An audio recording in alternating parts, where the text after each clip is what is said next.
another episode of Post-Fades Cheesesteaks. This is, God, I don't even know what the episode number is. We're close to 150, though. I know that much.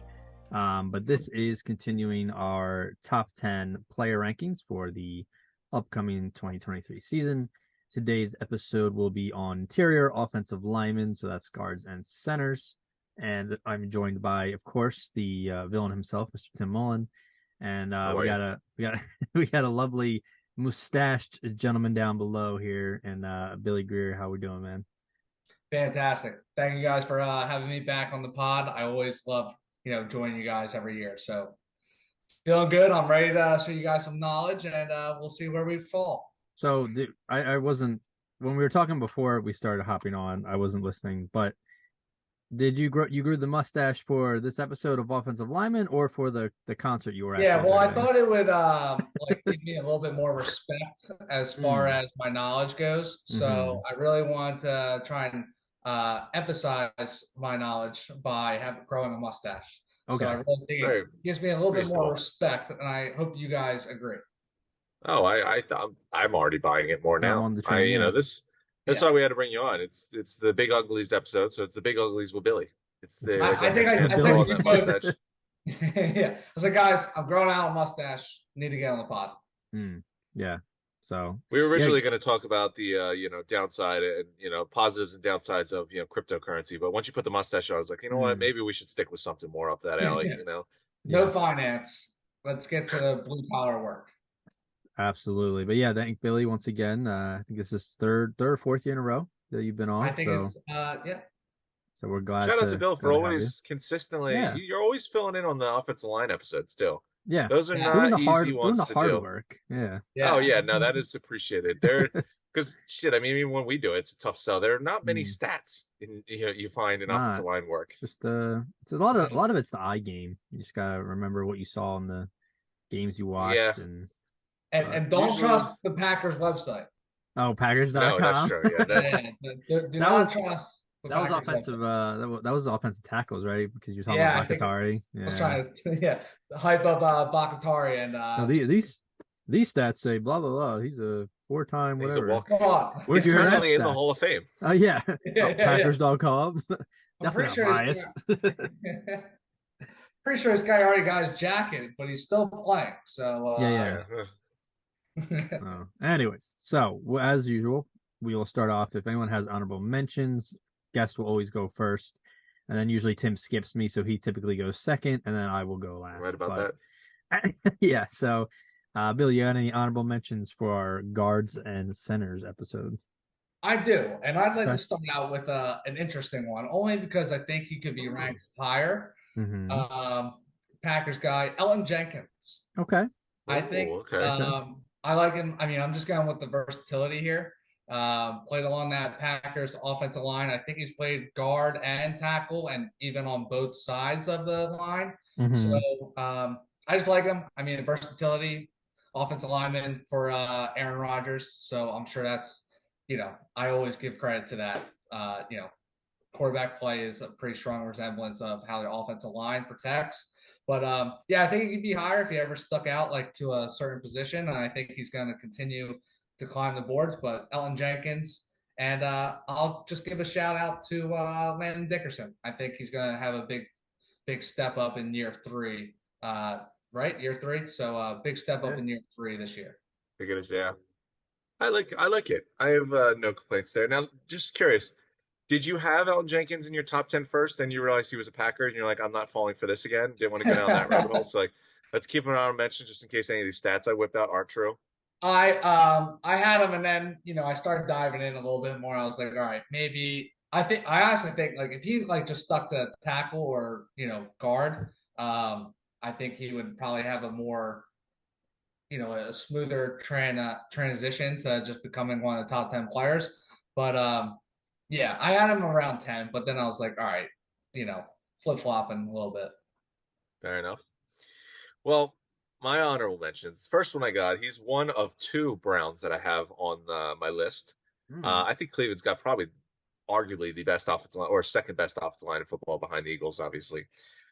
Guy who apparently doing my research, some people get stats, some people get, all awards and all pros. I found out this guy was carrying dead alligators and he went hunting for alligators. Yeah, he's just carrying 200-pound, 10-foot alligators on his shoulders after he kills them. We love those kind of stats. Yeah. Listen, I mean, that's a hell of a picture. But yeah, so I went number 12 was Wyatt Teller. Okay. Beast in the run game. Helps open up those holes for Nick Chubb. And then going off what Billy said, my number 11, who I'm saying right now, I always have my one guy who's in that bottom 5 or the honorable mention. He is top 5 guy next year. So I'm going with Big Dick, who just completely balled, and he is a beast. If you factor in, this is his 3rd year. The first year he came off a big injury. I think he's tore his ACL in the college championship. Obviously missed pretty much his whole rookie year, I want to say. Last year was pretty much his rookie year, got thrown in the starting lineup and was incredible. Pro Bowler right away. I could see him being a top 5 guy next year. Damn. So you guys both stole my thunder. I definitely have Landon Dickerson also as an honorable mention. Of course. It's exciting. He's not there yet. We always, he's always there, had good. Not there yet. That's the one's like consistency with the Eagles is like, they'll go through their quarterbacks, their receivers, but we've always had consistently good offensive and defensive lines since I've started watching in the early 2000s. So that trend will continue. So I have him in there. I also have Wyatt Teller. He was on my list, and then I had to make an adjustment like about an hour ago and took him off. But definitely, like you said, Browns, Eagles, Cowboys in that top 3 offensive line units.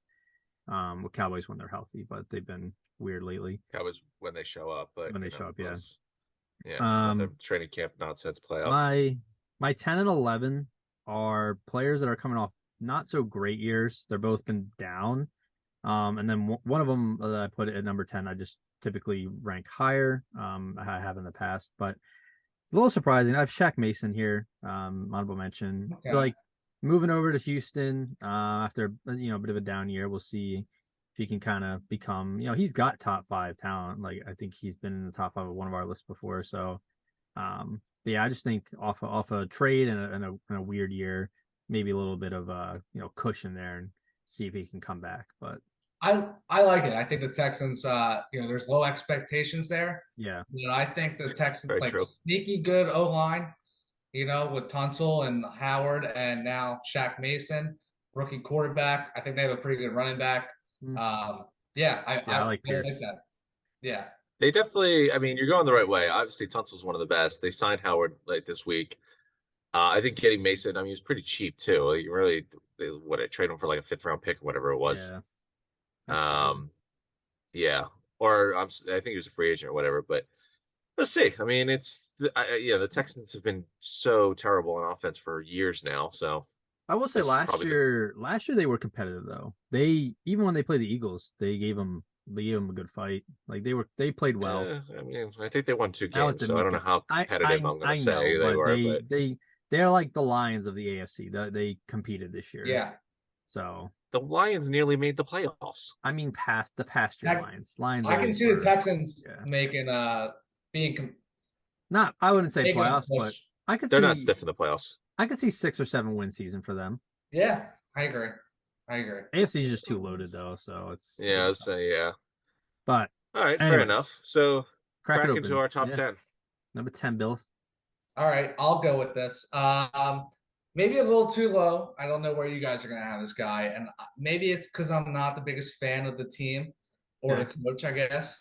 But I'm going to go with Corey Linsley. Okay. Good player. Obviously, Aaron Rodgers center. So, I guess that speaks to high regards. And now Justin Herbert's center. I just don't think the Chargers can really run the ball that much. And I think that's a big running the ball is a big key or a big signal to offensive line play, I feel like. And maybe it could be game planning and, X, Y, and Z. But, I have Corey Linsley. He's obviously, I think he's a top 10 player. A lot of, everything I was looking up, have him a lot higher. And he's been obviously on the Packers, Chargers, so good teams, decent offensive lineman, but just never a long elite unit and never really any strong running attacks I feel like he's been a part of. So I have him at 10. Okay. Hey, Bill, you're off to a good start. I got to say, because I also have him at number 10. Oh. And similar logic. I think, one, I mean, he's always been an elite player in his career. He's obviously a little older now. He's like 32, 33. Mhm. Physically, he slowed down a little bit. I mean, he's still the leader of that entire offensive line. Yeah. Again, he fits, but I think his strength is pass blocking, obviously, but it fits in with the Aaron Rodgers offenses, the Justin Herbert offenses, the pass first offenses, which kind of like put him in that top 10. He's never really been known as a run blocker. I mean, in the offenses he played in, he's never really had to. But yeah, no, I mean, we're talking about a guy who's been elite his entire career. I just think he's getting a little up there. He hasn't, you know, gotten better like some of the other guys on this list that are a little older, some of the veterans, that we'll get to. But yeah, no, I still think he's got it. So I had him in the top 10. He was on my list last year, right around the same spot. Okay. I have him a bit higher just because of pedigree, and he's one of the best centers still, in my opinion. So, I mean, I mean, on my list, actually, he is the top 3 center. I only have 2 centers ahead of him. This whole list is pretty much all guards. So I think it was very fair. But I think he's good where he's at. all right. My number 10, like I said, I've this guy I've been pretty high on. He was on a new team last year, and I don't know if it was just some growing pains, but he didn't perform as elite as he normally does. And he was on, bad teams previously. But, I think Dougie P will help get him right. Brandon Sheriff here, number 10. I usually had him in that like 4, 5, 6 range. So had to drop him off due to, giving up 6 sacks. It's not great. Definitely 3 penalties, but I think he'll come into his own. I think he'll return to his elite play that he's known for. And that's the reason, Jacksonville gave him the big bucks. So yeah, nothing more to really add on that. But if you want some numbers here, Tim, we got 6'5", 315, 505 40 dash. Not too bad. Wow, look at you getting the 40-yard dash out of these guys. Hell yeah. Okay, digging into the well. I appreciate that. Yeah, but yep, that's my number 10. So Bill, who you got at number 9? Number 9. All right, so I'm gonna go with Chris Lindstrom. Falcons guard, right? Yeah, maybe a little low. My reasoning here is he's the highest paid offensive lineman, I believe, in the NFL. I don't know. That's your reasoning for him to be number 9? Yeah. That doesn't seem to make as much sense. Hold on. Is this Flurry all over he's again? He's getting paid to be the best offensive line league, so I bring him down in my rankings. It's also the Falcons who are paying him, so let's not overlook that. I guess let's look at some past. Do you really trust the Falcons to be giving out the most logical contracts out there? Probably not. They drafted a running back when they have a lot more needs when running backs aren't even getting paid. So we'll see. I mean, obviously, yeah, he got paid to be, the best guard. But I mean, there's just not much, has there been a big Russian attack? I don't know. There's just not much there to, in my perspective, I guess, to say that he deserves to be a top 5 when he doesn't have a running back who has 1,000 yards or anything like that. No other good offensive weapon or, other good offensive stats. So I have a 9. Fair enough. I mean, I'm surprised to see him that low. Yeah. I mean, guy gets rewarded with the, biggest contract in NFL history for his position. But, I guess your argument's right. It didn't come from like the Eagles or the Chiefs or a smart organization. So, I guess we got to keep our options open. Right. But he is on my list, just not right now. So I'm going to my number 9, a guy who actually, he was my guy last year, who like my big dick of last year, who I had at honorable mention, I think it was. And I thought he was going to be a top 5 guy this year, all pro. Okay. He didn't have a bad year. He didn't have as good of a year as I thought he would. But I don't think that's, maybe my expectations were a little too high. He, had a 79.3 offensive grade from PFF, which was 4th best in the league for his position, but also the worst of his career. So but he was one of those guys like Al Jenkins who moved all over the place. So it was hard to really get the respect at one position. But this year he played every snap at guard and only allowed 1 sack. So I'm going with Michael Onwenu, the guy from the Patriots. Okay. Yeah. I thought about him. He just missed my list, but definitely could be in it next year for sure. Trust me, he was my guy last year. He was my big dick last year. There was no way he wasn't getting on this list. He was I your don't like big to dick. admit when I'm wrong. Yeah, exactly. Okay. But yeah, no. So I mean, he didn't live up to the lofty goals I set for him. But like you said, this was his first year playing every snap at guard. He's a guy that moves all over the line. I think he'll get better as he plays more in his position. And the Patriots are just notorious at getting these guys and finding them and turning them into studs. Yeah. No arguments there. My number 9. I don't know if Tim, you said you had him coming up on your list or not, but Billy mentioned him in his honorable mentions. Elton Jenkins here, number 9. I think, coming at 6'5", 311. Yeah. He was so fast that they don't even have a speed for him apparently. Mississippi State Bulldog. You know what? That's some half-ass researching. I expect better from you. Okay. Well, everyone runs a 40. You can find a time for me. Anyways, it's faster than light. Anyways, no, give up. I mean, for like Tim, like you said, for playing like basically across the entire offensive line last year, he only gave up 3 sacks. Played over 950 offensive snaps. Player grade of 72.3 on PFF, and that's just a guard. Doesn't account for all the other switching he did. But young guy. He was drafted in 2019, and we know how linemen are. They, look at Jason Kelce. He's 55 right now, something like that. He's still a beast. So offensive linemen usually get better as they get older. Just a matter of like handling their injuries. But I think he's good. He'll help Jordan Love. We'll see if Jordan Love is the truth down there in Green Bay or over there. I don't know my directions, but yeah, Elton Jenkins at 9 from me from the Packers. Yeah, fair enough. I like it. Right around where I have him. Okay. I'm a big Elton Jenkins fan, so I'm glad that you have him in the top 10 because I felt bad. I was gonna say, yeah. I like him a lot. For a big Elton Jenkins fan, you have him ranked the worst out of the 3 of us. Reverse psychology, I guess. I don't know. Oh, do you? It's again. Tim the Packers the Packers.com just burnt him so bad that there was no way this guy was getting in the top 10. It's the PTSD of Hell, maybe Corey Lindsey should have been up higher, but the Packers Association, that out the window too. Packers no way. Association. All right. Number 8. Yeah, so number 8, I got so I think I got pretty good logic here. I'm just gonna go with Ryan Jensen. Tom Brady's center. Tom Brady's center. And I think you saw the play with him last year, not playing, I guess.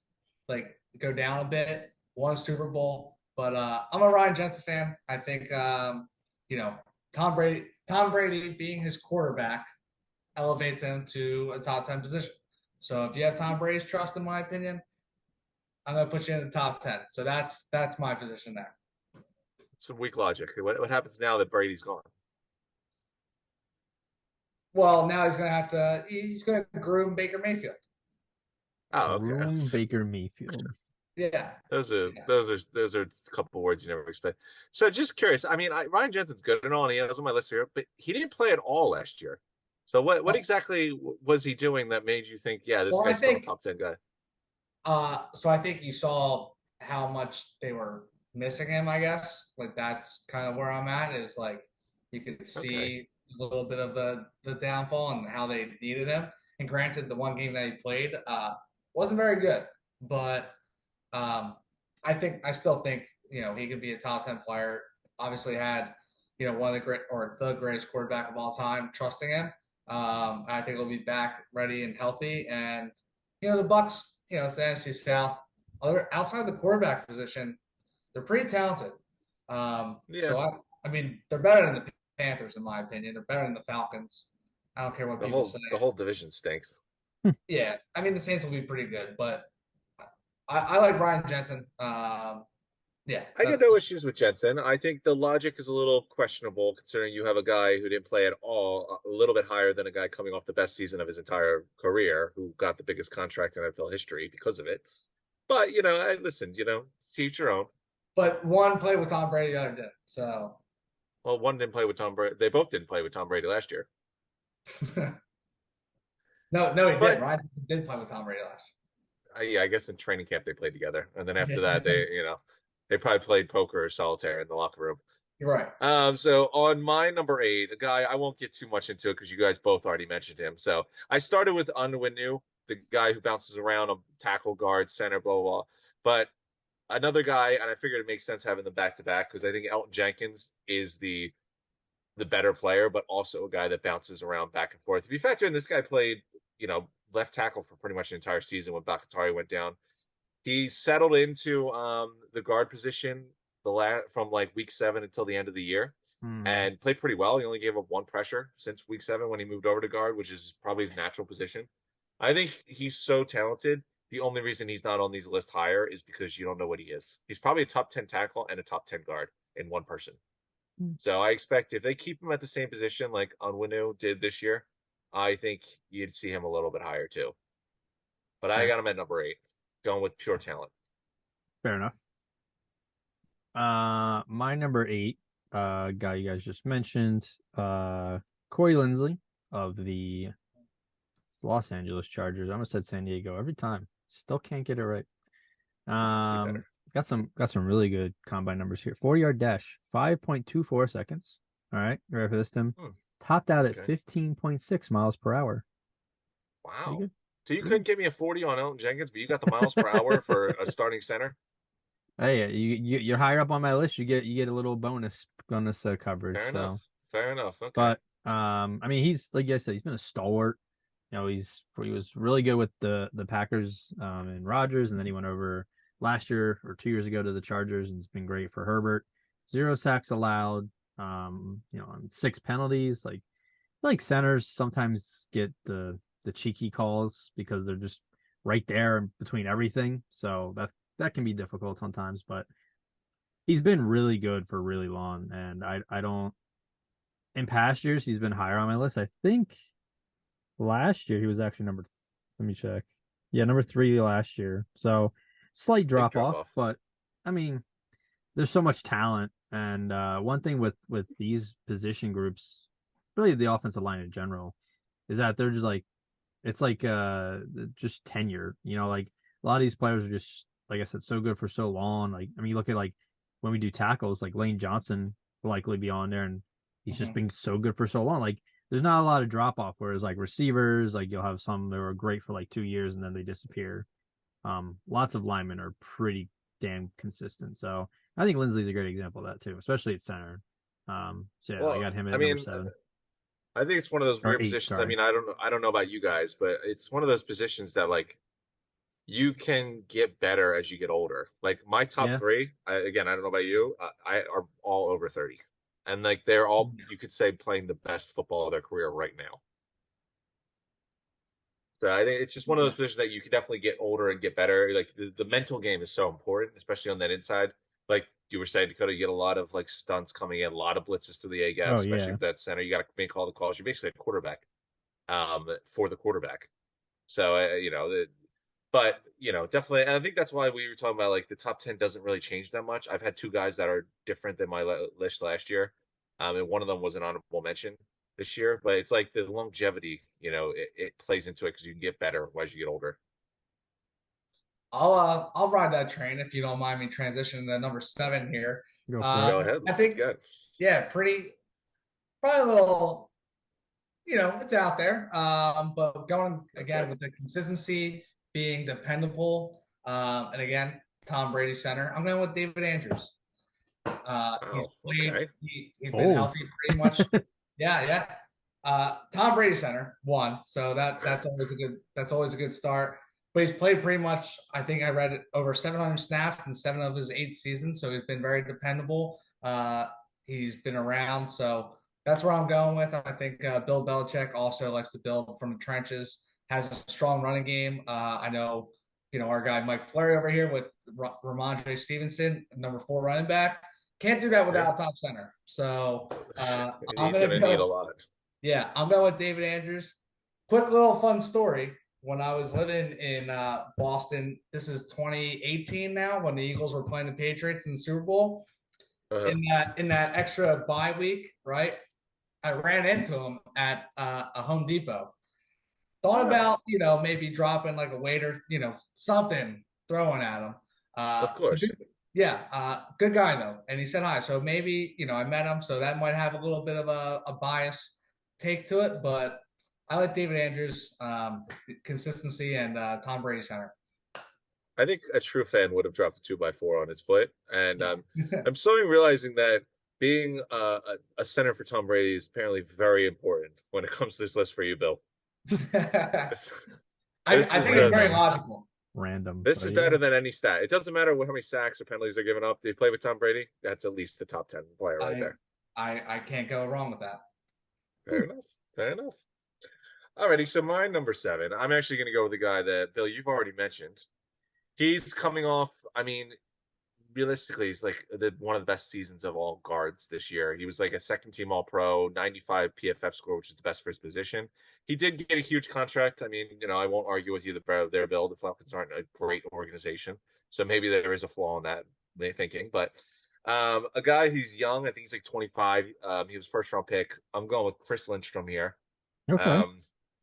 All of the guys ahead of him, they've done it at this level that he just showed us this past year, but multiple seasons. So I think that's the only real difference between this tier. Really, he's kind of on his tier of his own. This is a guy that put up a great year, but he hasn't done it multiple times like the guys ahead of him, where the last 3 kind of never reached the height that Chris Lindstrom was this year. But we'll see. He's got a new running back, new quarterback, so they're really going to need him to play well if either of them are going to succeed.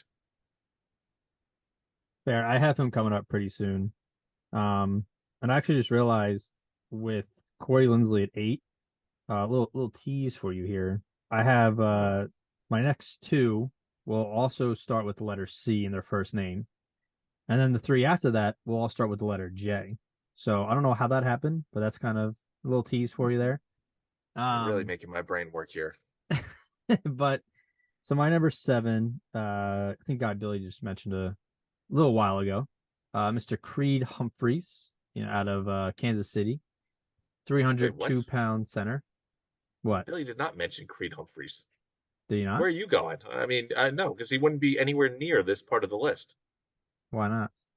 You've been hating on Creed Humphreys since he got into the league. He's a rookie. This is why he's not in my top 10. And now the guy's doing it, 3 years now, and he still can't even get in the top 5? You just have a personal vendetta for him for some reason. I don't know why. You have him at the same spot as David Andrews, who I don't know what the hell he did last year, but he played with Tom Brady. Ryan Jensen didn't even play last year, and they're on the same level. I didn't have either of those guys on my list. You just have a personal hatred for Creed Humphrey. I thought you would have finally got over it by now, but no. Your rookie year argument that you started with, it didn't apply because he's done it for a couple of years now. You know what? Don't rope Billy into this because Billy has his Tom Brady fetish, but he's educated enough to know that Creed Humphrey should be in the top 5. Did you? I thought you mentioned Creed Humphrey. No Creed Humphrey. Okay, well, Chris Lindstrom. Okay, a different C. Yeah. All right, well, hey, you guys can give the numbers are there, absolutely. I just don't think he's the best center right now, and I think the other guards I have ahead are just superior at this current point in time. But I do have some fun. About that. I don't know what else you want to got to do in his career. Like I said, it's just tenure. It's not nothing against him. I'm just his projections are that he's going to be, like you said, top 5, and he's definitely if not there, close to it. But these other guys have been just as good and doing it longer, so I give them a nod.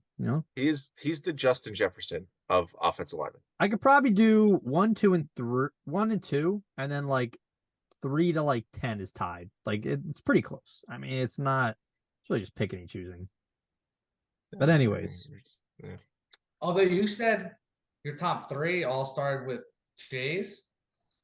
No, I have 8, 7, and 6 start with C, and then 5, 4, and 3 start with J. Oh, okay. The next 3. Okay. This is what happens when you try to stick to trends. I got Tom Brady centers on one list, mandatory. I got J's and C's on this list, mandatory. See, I just went with the better football players. I didn't have anything cute to throw in here. It's but let me get to some combine fun numbers for Humphrey. Did you know that I don't know why he keeps coming up in conversation, but Ramondre Stevenson, he had a 31.5-inch vertical jump. Chris Humphrey had a 33-inch vertical jump. Believe that for Wow. a big man. Look at And you still have him at 7. Yeah, I don't get it. But no, I mean he's a good player and he's gonna get better. And I don't really have anything to say why he couldn't be higher. Like I said, I just know he's a little younger. The other guys have been doing it a while. It's not really a knock.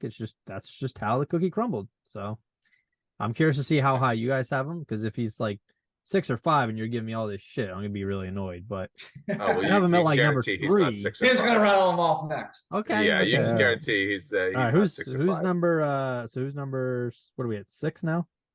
Yes, sir. We're at 6. So I got I like Joel Patino. Browns guy, right? Browns guard. Tony? I kind of think he's a little low there too, but yeah, I mean, of course, but I think he's a little low. You think so? Yeah, I think him and Creed Humphrey, they'll be on my list, but you got to hold your breath a little bit. They're coming. All right. We forgot Tim was the resident line expert here, apparently. I mean, listen, I didn't have a cute little Tom Brady or Jason C, so I'm using just my knowledge here.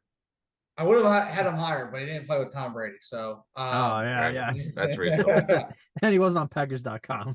yeah, and had the Browns didn't do him justice, I guess, on their website. But no, I like Joe Patino, 5-time All-Pro team, I believe. My logic here is just having one of the leading rushers, behind with no quarterback play, mind you, in the last 3 or 4 years either. So with Nick Chubb and Kareem Hunt, I think with them being able to still run the ball, even though defenses knew that they were going to run the ball, is pretty impressive in my mind. And I actually think Nick Chubb is going to might end up as the leading rusher this year. So I like Joe Patino at, probably could have had him a little bit higher, but at 6, I like Joe Patino. Yeah, fair enough. Yeah, fair. No argument there. I mean, I definitely think I have him a little bit later, but all right. So my number 6, and he's kind of an enigma on this list. He was a previous number 1 overall player. He's been dominating the league since he got pretty much into the league. He got a huge contract, but recently he's really fallen off. Injuries have obviously been a big concern, but like when you look forward and you're like, obviously it's what are you going to do for me this year coming up? Considering the injury history, he's not looked good at all, and he's kind of declined the last 2 years. But he was so far up at his greatness that it's not like he's terrible. But I went with Quentin Nelson at number 6. Really? Number 6. You're living in the past if you're going to tell me he's any better than that, because he has fallen off. He's been hurt, but he was terrible last year. He had one. No, he had 2. He had one terrible year last year when the whole team fell apart. The year before that, he wasn't great either. He was hurt. The injuries are starting to pile up, and they're taking their toll. Okay. I mean, listen, you're going to have him ahead of Creed Humphrey for whatever reason. But if you look at the last 2 years, he was born in 96, so he's what, 26, 27? Yeah, no, he's fine. Relax. I mean, listen, these injuries are popping up 2 years in a row now, and they're not like played over 1,000 games this year. What are you talking about? He played through injury. Yeah, he played last year, didn't he? Yeah, but he was. I'll get to an example later. But right. So good point. Then he was hurt and he had a little bit of a down year. Yeah, Quentin Nelson at 6 is more of a crime than Creed Humphrey at at 7. Yes, not at all. Yeah. Not Billy thoughts? I had him at 2 the year before, and then he got hurt again and had a bad year. The whole team 6. So the best offensive line player with arguably the best running back is at number 6. So because Jonathan Taylor played shitty, you kept him in your top 10, but you had to drop Quentin Nelson back so far? Oh, no. It was a worse coaching job than Nathaniel Hackett last year. Don't take Frank. Take Frank Wright. I'm going to pull Sean Payton here, and I'm going to call out Frank Wright on the coaching job. See, listen, he played through injury. Fine, I hear you. He did play every game, but he was clearly injured. I don't know to what extent, because obviously he was out there playing. He looked terrible. The whole team sucked. He wasn't even anywhere near the player he was before. And you know what? The year before that, he wasn't his excellent self. He was hurt again the year before that. But these are they're lingering injuries. It's not a broken foot. It's not a fractured this. They're lingering injuries that make me think they could keep happening. Until he shows me he's Quentin Nelson again. Listen, I had him in top 3 last year. I ignored the bad year, and then he did it again. And I mean, 6 I think is fine. You have to you got to move them on what they did. Last year was not a good year. I'm not going to reward him. Okay. Whatever you say, man. So the injuries are very reasonable concern going forward. All right. My number 6 is a guy you mentioned a little bit ago, who a little older than Creed Humphrey. And let's see his combine numbers for you. 40-yard dash, 4.91 seconds, topping out at 16.6 miles per hour, because these are obviously very important for pulling guards. But I got Chris Lindstrom here from the Falcons, number 6. Fine with that spot. I think this might be the first time he's been on my list, actually. Yeah. So yeah, this is his first really good season. Yeah, I mean, only allowed 2 sacks, only had 2 penalties, played over 1,000 snaps. Yeah, he had a 95 grade on PFF. That's pretty damn good. Like I said. Yeah, I mean, you already talked a little bit about him, so I don't really have too much to add. But I think he'll, if they can continue to beef up that Falcons line. And the Falcons had a pretty decent offseason, I'd say. I don't think they're going to compete because we have no idea what Desmond Ridder's going to do, or if he's even going to be the quarterback of the future there. But yeah, Lindstrom is one of their like corner pieces there. So I think he's going to have a good career, and he's already on his rate. So fair enough. I think it's all in that same ballpark region. Crack top 5, Bill. All right. Well, to go with top 5, and I like this again. Might be thinking a little bit more on a unit perspective here, but one of the better, if not the best, lineman on one of the best offensive line units. I'm going with Frank Ragnow on the Lions. Okay. Wow. You say giving a lot of love to centers here. Yeah, I am a big center guy. I guess I like the fair enough. They touch the ball every play, Tim. They touch the ball. Center cut meat too. Is just center cut everything? Like, what do we? I think it's fair enough. I think amazing enough, he's never played with Tom Brady. That's what I'm shocked by. Yeah. Well, that's what's more impressive. We'll bring Billy on next year and do a top 10 offensive lineman that Tom Brady's played with, and then that'll be his personal segment. Yeah. We'll do that segment. No, I don't know. I like Frank Ragnow. I think the Lions have one of the best offensive line units in the NFL. They've slowly got better, yeah. Eagles, maybe the Lions are number 2, to be honest. So I'm just honestly, from that perspective, I think that's where I'm going at. He only gave up 1 sack last year. Big fan, and he's still younger. He was only drafted 4 or 5 years ago, so I'm assuming he's 25, 26. He's right in the middle of his prime. Probably going to have a strong year this year with the addition of Jahmyr Gibbs and just the Lions team in general. So I like Frank Ragnow. The center for one of the top offensive line units in the NFL. I don't see where he can't be in the top 10. I don't have a problem with it. I don't have him in my top 10. I don't either. Just a little older now, but definitely a good piece for the Lions, like you said. I think he's a really good player. Wait, hold on. He was drafted 2018. Yeah. That's 5 years ago. That's not really old. and some of this argument on the center or the offensive line play has been he's been doing it for a while. Mm-hmm. So I mean, it's just like I said, it's like picking. Yeah, you learn quickly. Dakota has really no rationale. So Frank Ragnow gets downgraded because he's too old at 27, but Creed Humphrey gets downgraded because he hasn't been in the league long enough. So it really, I actually know. Really I thought Ragnow's been in the league for like 10 years. I don't know why. I must have mixed him up with somebody else. He's so good. That's why. Yeah, I mean, he is. No, wait, hold on. He sniffed my honorable mentions for sure. He might have been on my list not last year. Maybe not the year before, but he's a good player for sure. Yeah, I think that's largely my, other than like the PFF stats and everything. Yeah, I mean, top center for top 5. Can I take top 3? Can I take a second? Because Dakota was just ripping me on having Quentin Nelson number 6 because I was worried about his outlook and injury history, and he was born in 1996. Mm-hmm. Quentin Nelson was born March 17th, 1996. Frank Ragnow was born May 17th, 1996. Ragnow is literally younger than Quentin Nelson, and you are defending Quentin Nelson because he's 26 and Ragnow is too old. I said I thought he was a 10-year vet. I mixed him up with somebody else. Because I really didn't look into him because I knew he wasn't gonna be on my list. Oh, this guy, it doesn't put any effort in. This is what you really find out.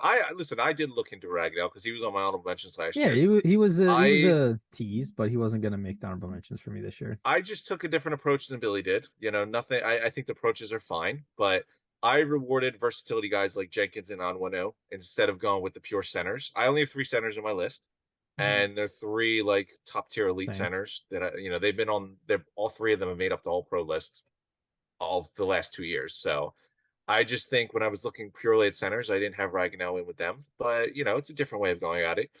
I don't know what logic you used, Dakota, but you seem like you pulled out a game of Scrabble and just went with that. Yeah. But it's good. It's always good to catch you in your nonsensical rants about how 96 is old and young at the same time. Yeah, don't worry about it. Well, who's your number 5? Okay. All right, so I'm gonna go with a guy. He's been dominant on 2 teams now. Huge. He's honestly one of those players that is a stud for the team and in the perfect system. He's arguably the best or one of the best pass blocking offensive guards in the leagues, and it helps because he's in one of the pass happy offenses in the league. He's also a Super Bowl champion, so he's got that Jason Hayward effect, which always bumps you up the list. So one of the best offensive line units as well, or offensive line units as well. So I went with Joe Tooney. Damn, we went. So I was hoping we weren't going to match Tim, but I also have Joe Tooney number 5. After your ridiculous Ragnow argument, I am shocked that we did, but I'll let you take the floor. He's got to be on Billy's list because he played for Tom Brady. So that is true. Yeah, that is true. Oh, son of a gun! Well, yeah. So I do have him on the. He's an honorable mention that I didn't mention, but he was on my honorable mention list. He didn't make your list. No. Wow. Yeah, I mean, Bill, I don't know about that, Bill. That's a big drop. You had Ryan Jensen, who didn't play last year, over Joe Tooney. Yeah, I'm a big fan of centers. What can I say? I noticed. Okay. Yeah. So centers who play for Tom Brady, but not guards who play for Tom Brady. Yeah, guards you're dead to him. Guards are dead to him.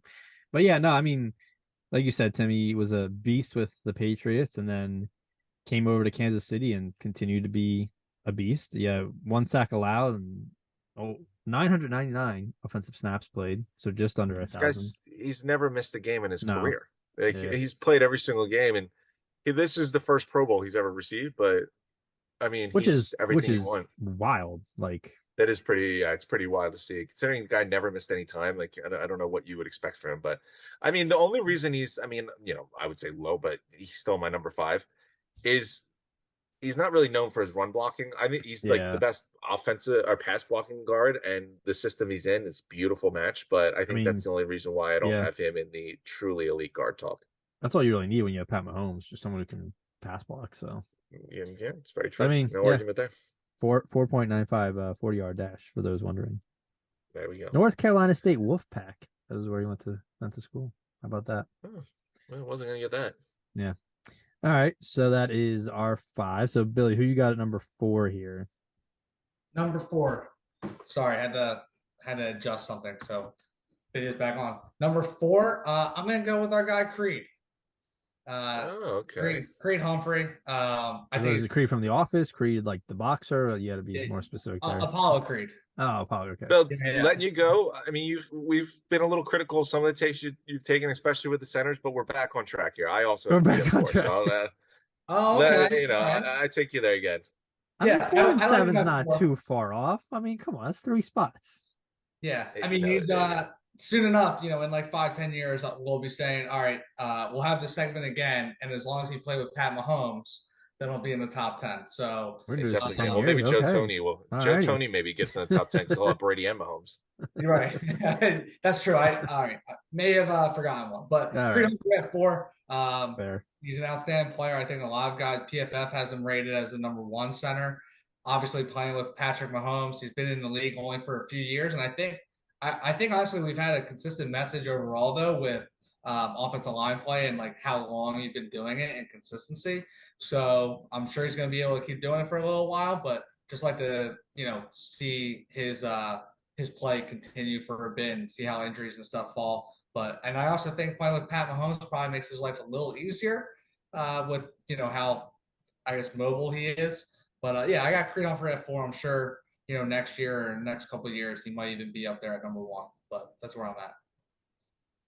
Okay. Fair enough. I mean, like I said, I agree with you. I have Creed Humphrey here. He's he's just been in the league only 2 years, but he's been incredible so far. He was second team All Pro this year.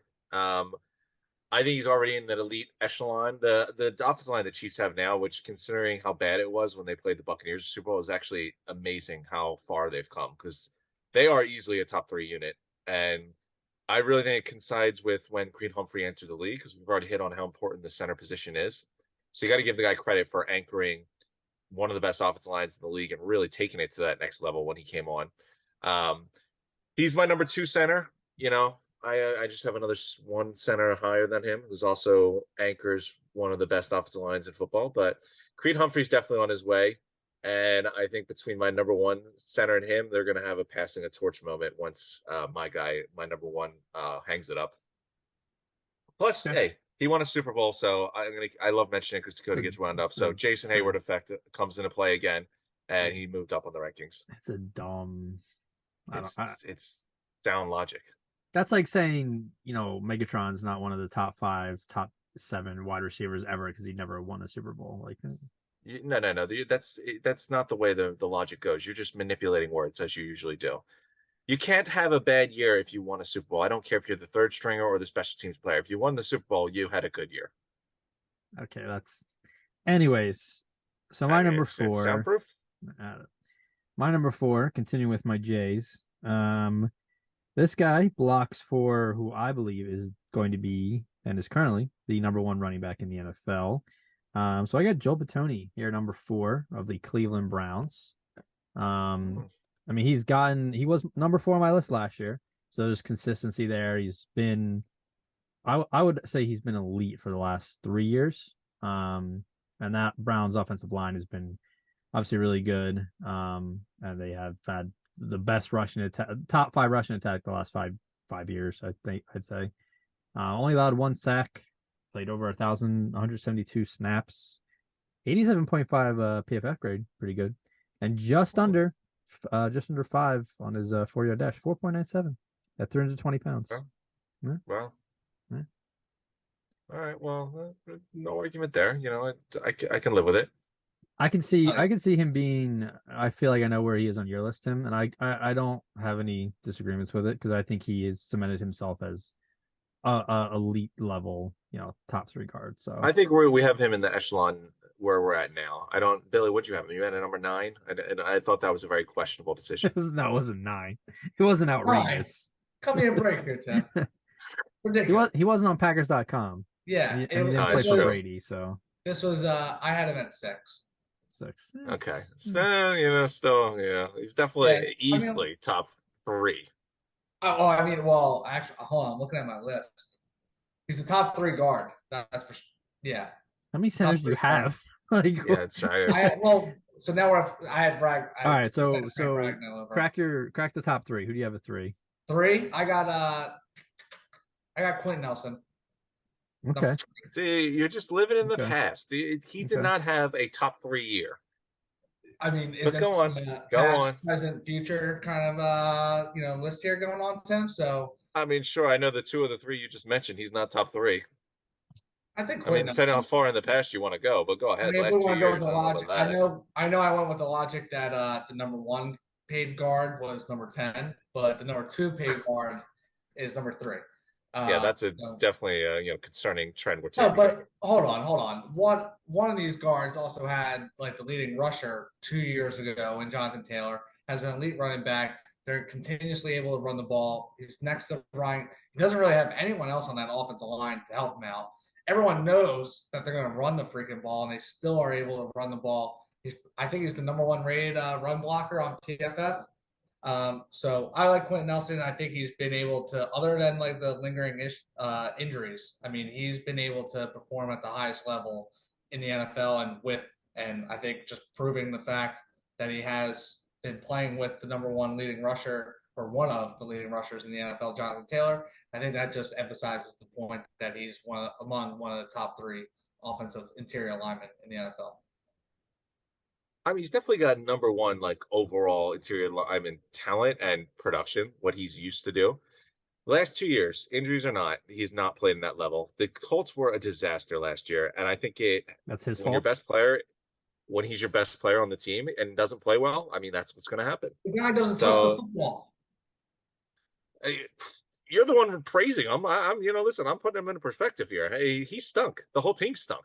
Okay. His injury concerns are real. These aren't like just ignore them injuries. Like, sure, the guy's tough. I'll give him credit for playing out the whole year, but injury or not, he did not play well. No, I think being optimistic is saying, oh, the injury was the reason. Sam Ellinger, Matt Ryan, Nick Foles. You know why they went through all those quarterbacks? Because Quentin Nelson stunk, and they were just getting steamrolled. They just kept getting hurt. Like, oh, who's dead now? Quentin Nelson didn't block another guy. Jonathan Taylor was hurt. The whole team was hurt. Blame the offensive line for that one. Yeah, that's a very volcanic take. I just think that we need to be realistic, and there was enough concerning things. I'll make you be realistic when I talk about him. But what did you have him at, Tim? I had him at 6, which is a very respectable ranking, considering if you flip the rankings here, you had Joel Bitonio at 6. Yeah. I had Joel Bitonio in the top 3 because Joel Bitonio is coming off one of the best years of his career, and he was one of the best guards in football last year. You had Quentin Nelson in number 3 because he used to be the best offensive guard in football 2 years ago. He's entering his 6th season. You act like he's going to fall off the face of the earth. Listen, you told me Frank Ragnow was old. I didn't realize. All right, Tim. It's all in perspective. Who's your 3? So I'm gonna go with I got my number 1 center here. Okay, me too. He's a guy that he ages like a beautiful like French Cabernet. He ages well. He's gotten better every single year. He was my number 8, I think it was last year. He's probably more of a fine aged cheese guy, but fair enough. But he's one of those guys we talked about that honestly my top 3 are all guys that have gotten better as they gotten older. He anchors the best offensive line in football. He is the quarterback of the entire offense. If you factor in, there was a lot of moving pieces on this team last year. New offensive coordinator, new quarterback, young quarterback. He came in, no issues. New offensive guard with Dickerson right next to him, and he's such a stalwart, and he's so good. One of my favorite things to see is Jason Kelce pulling and downfield blocking. Oh, yeah. It is euphoric.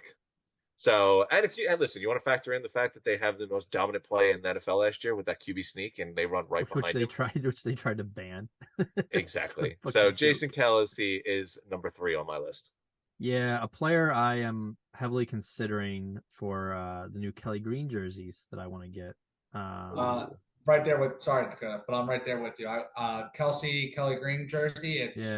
I might tomorrow morning when they release them. Look at Kelsey Graham or Hurts. I feel like is a good. You can't do. I mean, listen. Kelsey's an easy one. BJ's good, but you got to look at the longevity. Like Kelce almost retired this year. Graham's probably right around the same spot. You got a jersey buy. You don't need them. I haven't owned a Eagles quarterback jersey since Donovan McNabb, so I'm like, due. Who would you have owned? Carson Wentz jersey? Carson, but he was, when he was good. Maybe I think the BG jersey. Mark Sanchez. the Kelly Green, Mark Sanchez. Yeah, I think you need to when it goes into jersey buying, you need to look at longevity. Is this guy going to be on the team? Is he going to be playing? Obviously, how good he is. And that's then but I have a Deshaun Jackson and Zach Ertz jersey. I could wear those anytime I want. They're good for life. Jackson will give you. Zach Ertz, I don't know. He plays for another team right now. Like that's. Right now, but if they're retired, sure. But if they're playing right now, BG is not going to go. He'll retire before going to another team, so he's safe. My top 3, if I'm getting an Eagles jersey, which I'm thinking about because I know I had listen. Look at me. I got Fletcher Cox. I'm looking at you. 8 years ago, and he's aged so well. Never need another one. I just always have Fletcher Cox. Devontae Smith. Oh, I like AJ Brown. Yeah. Or Jalen Carter. Those are my top 3 if I'm getting a jersey. I'm not. I know we're going off a different list now, but Devontae Smith. That's not. Are we gonna be able to keep him? Yeah, that's what I'm saying. They're keeping him. They're keeping him. I want. They're keeping him because he's got the longevity. He's not going anywhere. He's going to be better than what he was last year very quickly. He's gonna get And paid, he's so man. lovable. You can't pay Yeah. 2 receivers $25 million. Well, you can. You just have to. I mean, you can. You just have to draft running backs and never sign any big time running backs. So that's which what we Howie already does. do, though. yeah, They'll be fine. I will say one thing though. All their impact players are going to be young guys on rookie deals. Kelsey's going to be coming up, retiring. Graham's going to be retiring soon. Carter, Smith, Dean, they're going to be big players on small deals. I like the idea of a Jalen Carter jersey, but I've been stunned before on getting rookie jerseys. I have a Markelle Fultz jersey that I donated to charity. I doubt they kept it. Why would you do that? Some poor if you souls handed me a Markelle Fultz jersey at Goodwill, I would slap you and tell you. It was number 20, so that's my favorite number, and I was like, and he's gonna be really good, yeah. And so I got it, and then he's fucking sucked. But so I'm not getting any rookie jerseys. But anyways, yeah, I also have Kelsey here, number 3. He's been bouncing around our list, at least mine, for a bit here. I know when we started in 2020, he was number 3. 21 he dropped a lot. 22 he dropped to 8 for me because he had those two not post Super Bowl, but the last 2-3 years I think he had a couple injuries he was dealing with, but he still played all the games, but he was struggling a little bit, wasn't himself. And then this year, hold on, can I just chop in? You're literally saying exactly what I just said about Quentin Nelson. Okay, and he's number 3. So we'll take a guess. So take a guess where Quentin Nelson's going to be. You just said you dropped Jason Kelsey to number 8 last year because he was hurt and played through all the games, but wasn't the same player. That was literally the same exact thing I said about Quentin Nelson. No, but there's a difference because there's a difference. Kelsey, he played hurt on a really, really good team the last 2 years. I don't think Quentin Nelson was on a shite team and a team going through a rebuild, and I'll get to Quentin Nelson in a minute, but yeah, you're tripping. That's a very weak argument, but sure. All right, Bill. Who's your number? What are we at? Number 2? Yeah, number 2. Pains me to say, but Zach Martin, 8-time All-Pro. Number 2. All-Pro team. Bill, don't do this. Really? Oh, well, let him rock. Let him rock. No one has Zach Martin in their top 10. No, he's not in my top. Oh, 10. No, I definitely do. So yeah, number 1. Well, don't spoil it. No, it's not even. I could live with Martin at 2. I don't like your number 1. Your number 1, I hate already. You already know my number 1. I hate it. I like Zach. I like Zach. I mean, yeah, 8-time All-Pro team. Obviously, he's trying to get paid now, like Chris Lindstrom, and he certainly should get paid like that. So I don't even know if I have to really even dive into why Zach Martin's number 2, to be honest. But yeah, Zach Martin at 2. Dakota, can I ask, do you have Zach Martin at number 2 as well? I do not. Okay, good. All right. So my number 2, I'm going with. I got Joel Bitonio. When we were doing the list, as we were getting through it, I sensed that you had him at number 2, and I respect it. I think it's a fair spot for him. He's been a first team or second team All Pro for the last 5 years. Every single year for the last 5 years. The guy did that too. But go on. The guy's gotten better. Better every single year. He's the best player on the Browns offensive line, which is one of the best in football. Obviously, Chubb's dominance came with how him being there, seeing so good. He's been a baller the last couple of years, and he has not slipped up. He's one of those guys. He just, like we said, just keeps getting better every single year. He probably had his best season this year, and we were saying the same thing last year. So I got Bitonio at 2. Okay.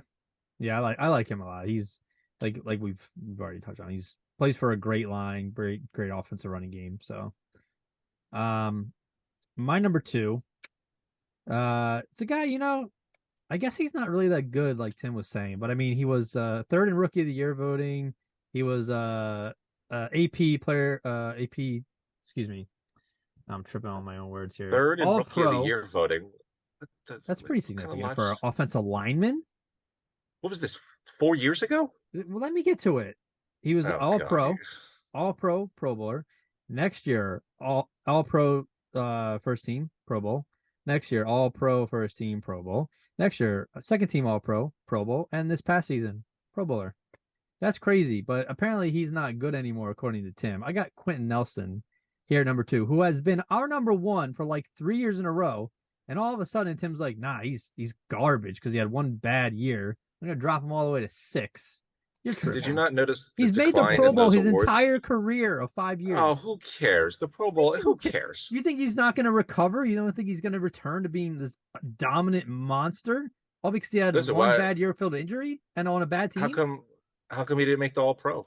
You know, because you have the last 2 15 years. different quarterbacks playing. Okay, listen, I said the injuries is a concern, but apparently we're just ignoring that. Do you think every quarterback is the same, release? Every quarterback has the same, call? Every quarterback plays the same? No, that's tough for a center to have to go through quarterback change, especially mediocre quarterback play. I think he'll be fine. But he's not a center; he's a guard, so irrelevant in your argument. Offensive lineman, it's the same thing. He'll be fine. He will recover. You're gonna eat your words. This almost feels like Derrick Henry territory. What Fleury was saying for this drop off, but I don't even think they're injury concerns because we've seen offensive linemen get hurt midway in their career, early in their career, and look at Lane. Lane got hurt early in his career, and he's the top tackle now. So I'm not worried. I'm not worried about Quentin Nelson. I'm excited to be a Colt fan this year. I mean, I'm not a Colt fan, but I'm sure they're not excited. I'm gonna be pulling for Jonathan Taylor to win, rushing champ of the year. He doesn't want to play there. I don't think I'd want to be a Colts fan. My best player is arguing with the owner and the best player are arguing with each other. Good. Their running back wants to get out. Their new alternate jerseys look horrible. That was a tough one. They have a rookie quarterback. Nothing's going well over there. Yeah, what? Other than Quentin Nelson. Quentin Nelson and Frank Wright. That's all they got. Yeah. Or not Frank Wright, Steichen. Yeah. Question was too, but all right, Bill, tell me about Quentin Nelson at number 1, idiotically. Coming off his worst season of his career. Hold on. I don't have Quentin Nelson at number 1. I have him at 3. Yeah. Very good player. He's a homeboy number 1. Yeah. Oh, I apologize. You know what? I take my venom away. I was just in shock and all about the arguments. I forgot. Tim's just disregarded, disrespect. A lot of forgetfulness on this episode. You know what? I should. That would have been idiotic on my part. Billy's a big center guy. To think that he wasn't going to have a center at number 1 would have been insane. How many? 5? Would you have 5 centers on this list? Yeah, 5. That's insane. Very much. 2 of them. Let's not forget. 2 of them play with Tom Brady. Oh, right. That's true. Right. Yeah. No. So I'm going with the homeboy, Jason Kelce. Okay. 5-time first team All Pro Bowl. I looked up stat. 3rd center since 1970 to have 5 first team All Pro Bowls since 1970. So in the last 53 years, he's the 3rd center to have 5 or more All Pro first team All Pro nominations. So I mean. That's really it. I mean, obviously he's the center on the best offensive line in the NFL. We talked about the running, the QB sneak pretty much is unstoppable with him leading the way. Doesn't give up any sacks. And what's more fun than watching Jason Kelce on a little, whatever reverse or anything that they're trying to run, go out there, open space, just lay a block on someone. So, Jason Kelce, I went with the homeboy here. Sorry if I'm a little biased, but okay. I mean, he's definitely deserving of top 3 at least. So I went out there and stuck with Jason Kelce. Fair enough. Oh, he's easily top 3. Future Hall of Famer, obviously. So. Oh, without a doubt, he's. I think honestly, I don't know if he's one, maybe top. He could be one coolest NFL players in the league. Like personality wise, just him and his brother. He's the Kelce, they're top 3 coolest NFL players in the league. If Minshew's still on the team, he's in there too. But now that Gronk's gone, he's easy top 3 kind of coolest player in the league. Yeah, I mean, we don't want to be naming any competitive podcast here, but they're a good. He's awesome. Well, they cheat because they're already famous. So right, yeah, they already had. But I have no bias to that. I had him at 3. I could have definitely put him at 1, but. So I went with, and it's almost like sacrilegious of me, and I hate myself for this. I know. To follow up an Eagle with a Cowboy, but almost just didn't put him on the list. I mean, listen, the guy, there's a reason he's yelling at Jerry and, holding out for money. But then again, the Cowboys seem to have a guy hold out for money every other year because they're a terribly run organization. But he didn't allow any sacks last year. The only guard to do it. He's coming off another All-Pro team. He's a guy who I think is playing his best football now as he gets older. He's been dominant since he's entered the league. There's been no inconsistencies. He's played, he had 1 year where he missed like I think 5 or 6 games. That was about it. Every other year he's been an All-Pro, or Pro Bowler at least. He's like, if you think Quentin Nelson is going to keep it up, then he'll be Zach Martin in 4 years. Yeah. If not, then he will be half of what Zach Martin was. He's our okay. But yeah, no, he's been great. I'd love to see how this whole contract thing plays out because Jerry's been talking his shit. We paid you a lot of money. I got to pay a whole bunch of other people. So basically, sit down and shut up. And Zach Martin's basically come out and said, I'm easily the best player at guard. And I don't think Chris Lindstrom getting signed for, a small country's GDP helped the whole argument because he's coming off one good year. But interested to see how it plays out. And I'm glad that, that the Cowboys have to deal with it where the Eagles, when do we ever have training camp holdouts? Like, have we had any since like TO? Not in a while. No, I mean, we definitely had since TO, but we just handle our business. We just either move on or get it over with. Howie for sure has never done that.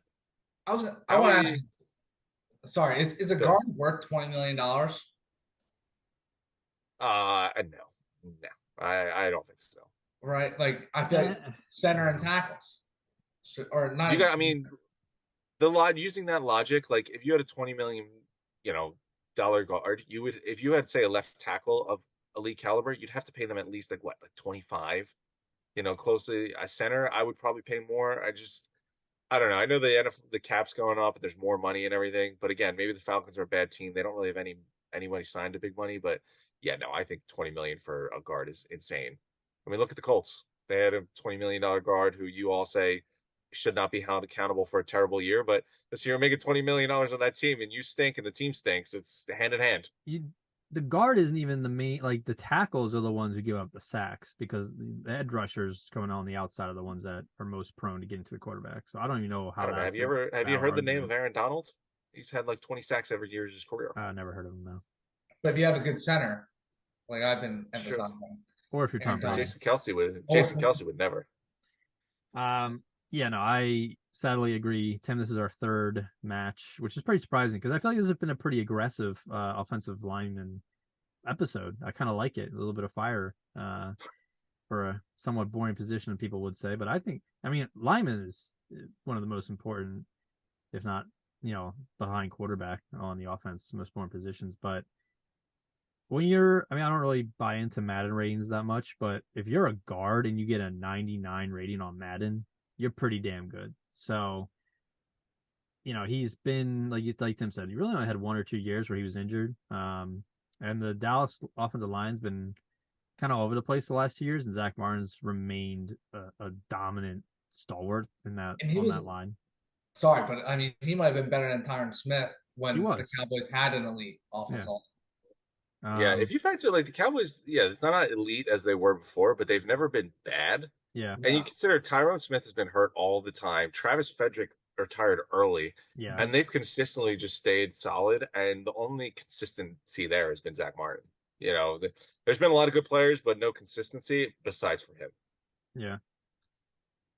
So, but yeah, I mean, not much to really add. I mean, he's just been, like you said, no sacks allowed. Only had 1 penalty in over 1,000 snaps played. Yeah. Is that a real stat? What's that? 1 penalty and 1,000 snaps. He had 1,143 offensive snaps and had 1 penalty. Yeah, hey, this is why he's number one. Hate him or love him. Yeah, he's definitely one of those players. He's like the DeMarcus Ware kind of. I hate him, but he's so good. Jason Witten. Yeah. Yeah. All right, now we got the line. Before we wrap it up, I think we should finish since we're on him. How does this debacle end with the holdout? Is he missing games? Does he get traded? Does he just show up and shut up, basically like Jerry said, or is he getting paid? Showing up and shutting up. He'll probably get like a restructured contract, get a little signing bonus. That's maybe what I'm give thinking. him a little bit of incentive. He's gonna play. A lot of these guys they don't want to hurt their teammates and not play.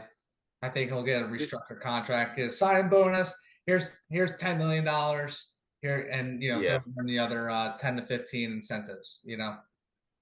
I definitely agree with that. I mean, Jerry's seen a couple other holdouts because the Cowboys are poorly run, and he's I think caved on like all of them with Elliott, even going back to Emmitt Smith, and yeah, I don't think it's gonna be anything long term because they do have Parsons and Lamb coming available. So I think it's a 1 year. Here's your 10 million signing bonus. Leave me alone. Yeah. Go take care of business. Yeah, exactly. I don't know what it is.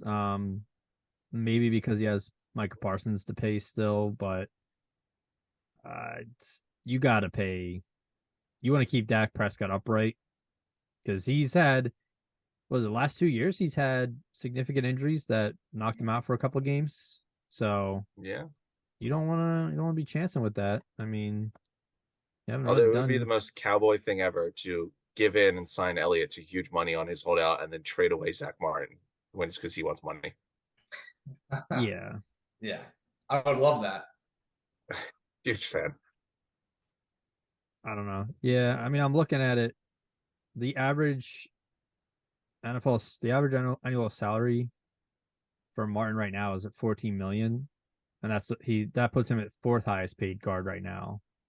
So if we're saying he's number one, then yeah, I mean, to be fair, I mean, credit to Jerry. Like when he signed his extension that he's on now, it was the highest paid guard in the NFL history. Dakota, yeah, oh, sorry, Tim. Who's the third? Who's the third there? So I know we have our boy Chris Lindstrom. Well, our boy Quinn Nelson. Who's the third guard there? Oh, I just said fourth. I can look it up though. Oh. I mean, unless it's like an age thing because he's 33. Unless Jerry's like, I don't know if you're gonna be this good in 2-3 years. Like maybe if he was like 27 and he was this good, they'd be like, yeah, here's your 20 million a year. But I don't know. Oh, Alan Jenkins. Value. You beat me too because I couldn't spell guards correctly. Elton Jenkins. You know what? I should have had him a little higher. I forgot Lindstrom just got paid too. Damn.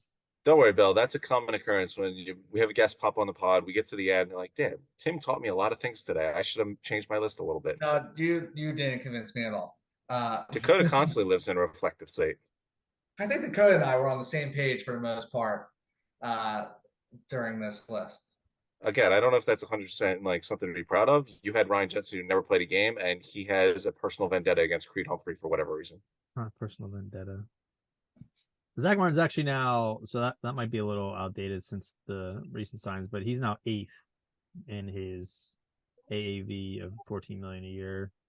So you got Wyatt Teller at 7, Joe Batonio, Joe Tooney, and somebody else are all tied at 5th, 16 mil. Brandon Sheriff, 16.5, and then Elton Jenkins, 17.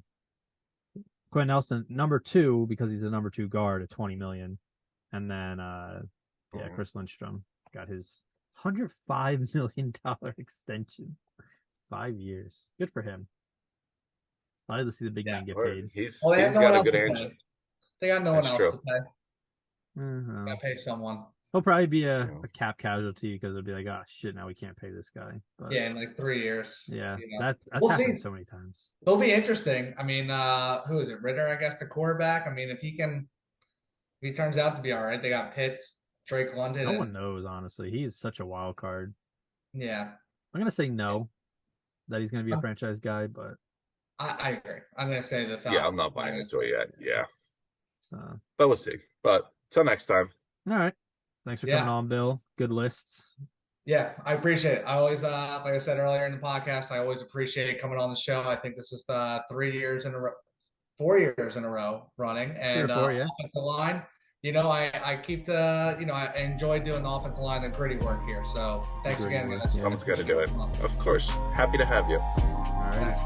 All righty. Peace. Peace.